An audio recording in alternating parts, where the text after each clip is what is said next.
Bismillahirrahmanirrahim. Assalamualaikum warahmatullahi wabarakatuh. Selamat pagi semuanya. Bagaimana kabarnya hari ini? Semoga kita semua senantiasa dalam keadaan sehat walafiat dan dalam lindungan Allah Subhanahu wa taala. Amin amin ya rabbal alamin. Yang terhormat dosen kami tercinta, dosen pengampu mata kuliah materi Quran di MA atau SMA, Ibu Dr. Randa Ida Rosyidah MAG, dan teman-teman ataupun rekan-rekan sekalian yang kami cintai dan kami banggakan. Perkenalkan, nama saya Anissa Firdayanti selaku moderator dari kelompok 3 dan 7 yang beranggotakan Ahmad Gufron, Devika Lutfiatun, EF Fakhrul Raji, Ahmad Faris, Cucu Maryam, Dewi Sartika, Ega Muhammad Purnama, dan saya sendiri yang akan memandu berjalannya presentasi pada hari ini. Dan alangkah baiknya kita awali presentasi hari ini dengan sama-sama membaca ayat Al-Basmalah. Bismillahirrahmanirrahim. Dan kajian Al-Quran kali ini meliputi pembacaan ayat dan terjemah, ilmu tajwid, asbabun nuzul atau turunnya ayat, dan isi kandungan ayat disertai dengan tafsiran ayat dan kesimpulan. Saling mengingatkan dalam hal kebaikan adalah kewajiban bagi kita selaku umat muslim. Saling mengingatkan, saling menasehati, dan juga berbuat baik atau berbuat ihsan terhadap sesama manusia. Maka dari itu, sangat penting bagi kita untuk memahami atau mengkaji Quran Surah Al-Isra ayat 13 dan 14 dan Quran Surah Al-Baqarah ayat 83 yang membahas seputar saling menasihati dan berbuat baik. Untuk selanjutnya akan dipaparkan oleh Saudara Eva Fakhrul Raji. Kepadanya dipersilahkan. Baik, terima kasih kepada moderator atas waktunya. Selanjutnya ada ayat dan terjemah dari Quran Surat Luqman ayat 13 dan 14. A'udzu billahi minasyaitonir rajim.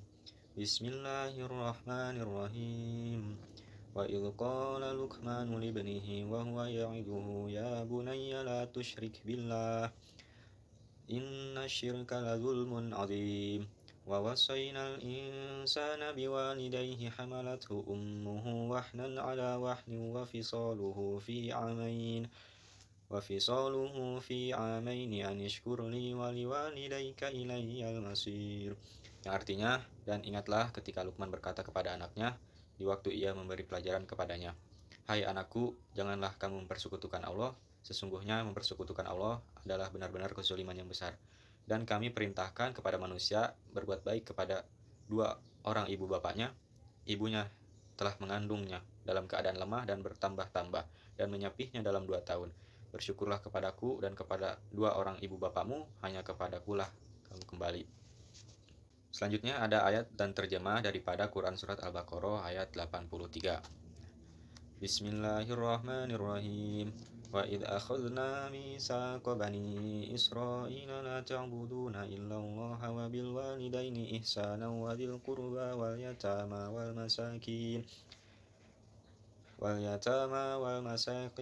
qulu lin-nasi husnan wa aqimus sholata wa atuz zakata thumma tawallaitum illa qalilan minkum wa antum mu'ridun. Yang artinya, dan ingatlah ketika kami mengambil janji dari Bani Israel, yaitu janganlah kamu menyembah selain Allah, dan berbuat kebaikanlah kepada ibu bapak, kaum kerabat, anak-anak yatim, dan orang-orang miskin. Serta ucapkanlah kata-kata yang baik kepada manusia, dirikanlah sholat dan tunaikanlah zakat. Kemudian kamu tidak memenuhi janji itu, kecuali sebagian kecil daripada kamu, dan kamu selalu berpaling. Nah, demikian ayat dan terjemah dari Quran Surat Luqman dan Quran Surat Al-Baqarah. Selanjutnya saya kembalikan kepada moderator. Baik, selanjutnya akan dipaparkan oleh Saudari Cucu Maryam. Kepadanya dipersilahkan. Baik, untuk selanjutnya yaitu hukum ilmu tajwid. Nah, di sini hanya beberapa lafaz yang dicantumkan. Silahkan untuk menganalisis lebih lanjut hukum ilmu tajwid yang terdapat pada Quran Surat Luqman ayat 13 sampai ayat 14. Yang pertama ada lafaz wa izkola. Hukum tajwidnya yaitu matobi'i. Alasannya karena terdapat alif sesudah fathah. Cara membacanya yaitu dibaca satu alif atau dua harkat. Wa izkola. Lafaz yang kedua yaitu lo kemana. Hukum tajwidnya ada dua. Yang pertama ada qalqalah sugro dan matobi'i. Yang pertama yaitu qalqalah sugro. Alasannya karena terdapat salah satu huruf qalqalah yaitu huruf qaf sukun di tengah kalimat. Cara membacanya yaitu dibaca dengan suara membalik atau memantul dengan ringan. Lu ke mana. Lalu yang kedua ada hukum matobi'i pada lafaz ini. Alasannya karena huruf mim berharkat fathah tegak. Nah, cara membacanya yaitu dibaca sepanjang dua harkat. Mana. Lafaz yang ketiga yaitu libanihi wa huwa. Hukum tajwid di sini ada dua. Yang pertama qalqalah sugro dan yang kedua marzilah qasirah. Yang pertama, qalqalah sugro alasannya karena terdapat salah satu huruf qalqalah yaitu huruf ba sukun di tengah kalimat. Cara membacanya yaitu dibaca dengan suara membalik atau memantul dengan ringan. Libe, libe. Lalu yang kedua yaitu mad silah qasirah. Alasannya karena terdapat hak domir bertemu dengan selain hamzah. Nah, cara membacanya itu dibaca panjang 2 harkat. Libnihi wa huwa. Lafaz yang keempat yaitu ya'izuhu ya bunayya. Hukum tajwidnya yaitu mad silah qasirah karena ada hak domir bertemu dengan selain hamzah, yaitu hak domir bertemu dengan huruf ya. Cara membacanya yaitu dibaca panjang 2 harkat. Ya'izuhu ya bunayya. Nah, selanjutnya hukum ilmu tajwid pada Quran Surat Al-Baqarah ayat 83. Lafaz yang pertama, lengkapnya itu wa iz akhadna mitsaqa. Hukum tajwidnya sama, yaitu mad tabi'i karena terdapat alif sesudah fathah dan terdapat kasroh bertemu dengan iya sukun. Cara membacanya dibaca panjang 2 harkat. Wa iz akhadna mitsaqa. Hukum ilmu tajwid yang kedua pada lafaz ya bani adama. Hukum tajwidnya yaitu mad jaiz munfasil karena ada huruf mad tabi'i bertemu dengan huruf hamzah di lain kata. Cara membacanya boleh dibaca panjang 2, 4 atau 5 harkat. Ya bani di lafaz ini ya. Ya bani adama. Nah, lafaz yang terakhir yaitu Israila. Ada 2 hukum ilmu tajwid. Yang pertama yaitu mad wajib mutasil dan mad badal. Yang pertama yaitu mad wajib mutasil. Alasannya karena ada huruf mad tabi'i bertemu dengan huruf hamzah dalam satu kata. Cara membacanya yaitu dibaca panjang 4 atau 5 harkat. Israila. Lalu hukum ilmu tajwid yang kedua yaitu mad badal karena ada huruf mad yaitu alif dan hamzah terkumpul dalam satu kalimat. Cara membacanya dibaca panjang 2 harkat. Israila. Ila. Mungkin hanya itu saja. Untuk pembahasan selanjutnya akan disampaikan oleh Devika. Baik, untuk selanjutnya akan dipaparkan oleh saudari Devika Lutfiatun. Kepadanya dipersilahkan. Baik, terima kasih kepada moderator yang telah mempersilahkan materi selanjutnya yaitu mengenai asbabun nuzul. Nah, untuk yang pertama adalah pembahasan mengenai asbabun nuzul Quran Surat Luqman ayat 13 dan 14. Diriwayatkan pula oleh Abu Sa'ad bin Abu Bakar Al-Ghazi berkata bahwa Muhammad bin Ahmad bin Hamdan telah berkata kepada kami dan berkata bahwa Abu Ya'la telah memberitahu kami dan berkata bahwa Abu Husaimah telah memberitahu kami dan berkata bahwa Al-Hasan bin Musa telah memberitahu kami dan berkata bahwa Zuhair telah memberitahu kami dan berkata bahwa Samak bin Harb telah memberitahu kami dan berkata bahwa Mus'ab bin Sa'ad bin Abi Waqqas dari ayahnya berkata, ayat ini turun tentang diriku. Lalu dia berkata, Ibu Sa'ad telah bersumpah untuk tidak berbicara selama-lamanya sehingga dirinya saat ini mengingkari agamanya Islam. Dia tidak makan dan minum. Ibu berada dalam keadaan seperti itu selama 3 hari sehingga tampak kondisinya menurun. Lalu turunlah firman Allah Subhanahu wa taala, dan kami perintahkan kepada manusia berbuat baik kepada 2 orang ibu bapanya. Dari hadis riwayat Muslim dari Abu Husaimah. Maka dari hadis tersebut diketahui bahwa ayat itu merupakan jawaban dari Allah kepada sahabat Sa'ad bin Abi Waqqas karena ibunya tidak ridho kepadanya karena ia masuk Islam hingga ibunya mogok makan. Namun dengan rahmat Allah maka Allah perintahkan Sa'ad bin Abi Waqqas untuk tetap berbakti kepada ibunya walaupun ibunya bukan orang yang beriman, bahkan orang kafir. Maksud ayat ini adalah perintah Allah agar kita berbakti kepada orang tua kita walaupun orang tua kita masih dalam keadaan kekafiran. Oke, selanjutnya adalah materi mengenai asbabun nuzul Quran Surat Al-Baqarah ayat 83. Nah, berkenaan dengan ayat ini, ada beberapa riwayat tentang asbabun nuzul ayat-ayat ini. Yang pertama, kedua ayat ini turun berkaitan dengan peristiwa Raja Najasyi dan para pendeta ketika mereka mendengarkan ayat-ayat Al-Quran dibaca di hadapan mereka. Melelehkan air mata mereka karena yakin dan percaya terhadap isi kandungan ayat-ayat tersebut. Nah, ayat ini turun sebagai ketegasan bahwa di antara ahli kitab ada juga yang beriman kepada Allah Subhanahu wa taala dan kepada apa yang diturunkan kepada Nabi Muhammad SAW. Yang kedua, diriwayatkan dari Ibnu Abi Hatim, dari Sa'id bin Musayyab, dari Abu Bakar bin Abdurrahman, dari Urwah bin Zubair, bahwasannya pada suatu hari Rasulullah SAW mengutus Amir bin Umayyah Ad-Damiri untuk menyampaikan sepucuk surat kepada Raja Najasyi. Amir melaksanakan tugas dari Rasulullah SAW tersebut dan setelah tiba di hadapan Raja Najasyi dibacakan surat Rasulullah SAW itu. Raja Najasyi kemudian memanggil Ja'far bin Abi Thalib dan orang-orang yang berhijrah bersamanya ke Habasyah. Raja Najasyi memanggil pula para rahib, cendekiawan, dan pembesar Nasrani, dan para cendekiawan Yahudi. Ketika itu, Raja Najasyi memerintah kepada Ja'far bin Abi Thalib untuk membaca ayat-ayat Al-Quran, dan bacalah surat Maryam. Semua yang mendengarkan bacaan ayat-ayat Al-Quran itu merasa terpanggil dan beriman kepada isi kandungan Al-Quran, sehingga mereka melelahkan air mata. Nah, sehubungan dengan itu, Allah Subhanahu wa Ta'ala menurunkan ayat 83 ini. Baik, sekian saya kembalikan kepada moderator. Baiklah, untuk selanjutnya akan dipaparkan oleh saudara Ega Muhammad Purnama. Kepadanya dipersilahkan. Selanjutnya isi kandungan Quran Surat Luqman ayat 13 dan ayat 14. Surat Luqman ayat 13 adalah ayat yang mengabadikan pelajaran Luqman Al-Hakim kepada anaknya, yakni pelajaran paling utama yaitu Tauhid.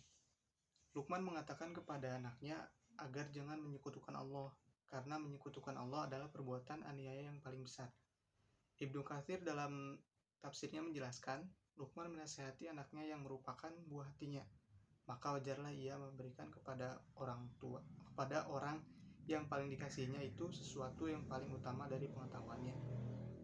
Surat Luqman ayat 14 adalah ayat yang memerintahkan birrul walidain atau berbakti kepada kedua orang tua, terutama kepada ibunya yang telah mengandung dalam kondisi lemah dan payah yang semakin bertambah seiring bertambahnya usia kehamilan. Lalu ia melahirkan dan menyusui hingga 2 tahun. Ayat ini juga menunjukkan bahwa masa penyusuan yang sempurna adalah 2 tahun. Lalu Allah menutup ayat 14 dari surat Luqman ini dengan memerintahkan untuk bersyukur kepadanya dan berterima kasih kepada kedua orang tua. Dia juga mengingatkan tempat kembali manusia, bahwa kelak semua orang akan kembali kepadanya untuk mempertanggungjawabkan seluruh perbuatannya, termasuk dalam masalah akidah dan birrul walidain. Baik, melanjuti pembahasan dari rekan saya mengenai isi kandungan dari surat Luqman ayat 13-14 menurut beberapa tafsir ialah yang pertama, tentang parenting Luqman Al-Hakim, yang kedua adalah larangan berbuat syirik karena syirik merupakan kezoliman yang besar, yang ketiga adalah birrul walidain terutama kepada ibu kita, yang keempat adalah anjuran untuk bersyukur kepada Allah dan kedua orang tua, karena berkat nikmat Allah, orang tua mendidik kita dengan penuh cinta dan kasih sayang. Terakhir adalah tentang pengingat bahwa kita akan kembali kepada Allah dan segala sesuatu yang kita lakukan di dunia ini akan dimintai pertanggungjawabannya di akhirat nanti. Selanjutnya pembahasan terakhir yang akan saya sampaikan tentang isi kandungan dari surat Al-Baqarah ayat 13-14. Di sini Allah mengingatkan kepada Bani Israel untuk beribadah kepada Allah dan berbuat baik kepada kedua orang tua serta sesama muslim. Selain itu berisi anjuran untuk bersedekah kepada anak yatim, membantu orang yang membutuhkan, bertutur kata yang baik, melaksanakan sholat serta membayar zakat. Mungkin sekian yang bisa saya sampaikan. Untuk selanjutnya saya kembalikan kepada pemateri selanjutnya. Yaitu isi kandungan Quran Surat Al-Baqarah ayat 83. Tafsir Al-Quranil Azim karya Ibnu Katsir, juga tafsir Al-Munir karya Syekh Wahbah Az-Zuhaili, tafsir Fidilalil Quran karya Syekh Qut, dan tafsir Al-Azhar karya Buya Hamka. Allah mengambil perjanjian dengan Bani Israel yang berisi pokok-pokok agama yang harus diamalkan Bani Israel. Telah sepakat dengan perjanjian itu, namun kemudian melanggarnya. Kewajiban untuk menyembah Allah dan tidak menyekutukannya dengan sesuatu pun. Kewajiban berbuat ihsan kepada orang tua, kaum kerabat, anak-anak yatim, dan orang-orang miskin. Kewajiban mengucapkan kata-kata yang baik kepada orang lain. Kewajiban mendirikan sholat, kewajiban menunaikan zakat. Perintah-perintah dalam isi perjanjian ini juga berlaku bagi kaum muslimin sebagaimana ajaran Islam. Melalui ayat ini, Allah mengungkapkan sifat Bani Israel yang suka berkhianat dan melanggar perjanjian. Hanya sedikit dari kalangan Bani Israel yang menempati janjinya. Tafsiran ayat, tafsir Al-Quranil Azim karya Ibnu Katsir, tafsir Al-Munir karya Syekh Wahbah Az-Zuhaili, tafsir Fidilalil Quran karya Syekh Qut, dan tafsir Al-Azhar karya Buya Hamka. Orang tua harus mendidik anaknya untuk bertauhid kepada Allah. Surat Luqman ayat 13, larangan berbuat syirik. Syirik menyekutukan Allah merupakan kezaliman yang paling besar. Surat Luqman ayat 14 berisi perintah birrul walidain. Seorang anak wajib berbakti kepada kedua orang tuanya, wajib bersyukur kepada Allah dan berterima kasih kepada orang tua, mengingat bahwa manusia akan kembali kepada Allah untuk mempertanggungjawabkan perbuatannya di dunia. Terima kasih. Assalamualaikum warahmatullahi wabarakatuh. Dan untuk selanjutnya tafsiran ayat akan dipaparkan oleh saudara Ahmad Kufron. Kepadanya dipersilahkan. Selanjutnya, Sayyid Qut menjelaskan ayat ini menunjukkan sifat Bani Israel yang suka melanggar dan mengingkari janji. Sifat ini ditunjukkan Allah agar kaum muslimin mewaspadai orang-orang Yahudi dan jangan sampai menirunya. Dan ternyata kaum Yahudi di Madinah juga tak ada bedanya. Yahudi Bani Qainuqah, Bani Nudor, dan Bani Quraizah berkhianat dan melanggar perjanjian. Isi perjanjian yang dilanggar Bani Israel dalam ayat ini adalah pokok-pokok agama yang tetap berlaku hingga saat ini, bukan hanya bagi Bani Israel. Maka tauhid, berbuat ihsan kepada orang tua dan sesama manusia, serta menegakkan sholat dan menunaikan zakat juga merupakan kewajiban kaum muslimin. Mungkin sekian dari saya kembalikan kepada moderator. Bismillahirrahmanirrahim. Saya Ahmad Gufron akan membacakan tafsir Quran Surah Al-Baqarah ayat 83. Quran Surah Al-Baqarah ayat 83 ini menjelaskan atau mengisahkan tentang Bani Israel yang berjanji kepada Allah untuk berpegang teguh pada pokok-pokok agama, mulai dari tauhid, berbuat ihsan kepada kedua orang tua dan manusia, mendirikan sholat serta menunaikan zakat. Sayyid Qutb dalam tafsir fi Zilalil Quran menjelaskan perjanjian Allah dengan Bani Israel ditetapkan atas mereka di bawah bayang-bayang gunung yang diangkat di atas mereka. Syekh Wahab Az-Zuhaili dalam tafsir Al-Munir mengatakan, Allah mengambil sumpah Bani Israel untuk melaksanakan poin-poin isi perjanjian itu, namun pada akhirnya mayoritas Bani Israel mengkhianati janji-janjinya. Jadi di sini Bani Israel itu diperintahkan untuk menyembah Allah dan tidak menyekutukannya. Akan tetapi mereka menyembah patung emas dan menuhankan berhala.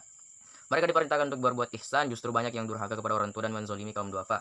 Diperintahkan untuk berbuat baik dan amar ma'ruf nahi mungkar, justru banyak kata-kata yang tercela dan melakukan amar mungkar nahi ma'ruf, meninggalkan sholat dan tidak mau mengeluarkan zakat, bahkan membunuh sebagian dari nabinya. Kesimpulan. Dari penjelasan di atas, bisa kita simpulkan bahwa saling mengingatkan dalam hal kebaikan adalah kewajiban bagi kita sesama umat muslim. Saling mengingatkan itu bisa disebut juga dengan memberikan nasihat, dan makna dari nasihat adalah menyuruh kebajikan dan melarang kemungkaran, yaitu mengajak orang lain untuk mengerjakan perbuatan yang dapat mendekatkan diri kepada Allah dan mengajaknya untuk tidak melakukan perbuatan yang malah menjauhkan diri darinya, seperti menyekutukan Allah Subhanahu wa Ta'ala. Na'udzubillahi min dzalik. Dan Rasulullah SAW sebagai teladan yang nyata bagi pengikutnya, dan salah satu sifat utamanya yaitu senantiasa berbuat kebaikan atau berbuat ihsan. Sebagai umatnya, maka selayaknya kita juga melakukan kebaikan seperti yang Rasulullah SAW ajarkan, seperti berbuat baik kepada kedua orang tua, berbuat baik kepada sesama muslim, bersedekah kepada anak yatim piatu, kemudian juga membantu orang-orang yang membutuhkan, bertutur kata yang baik, dan melaksanakan sholat serta membayar zakat. Mungkin cukup sekian dari kelompok kami, kurang lebihnya mohon maaf.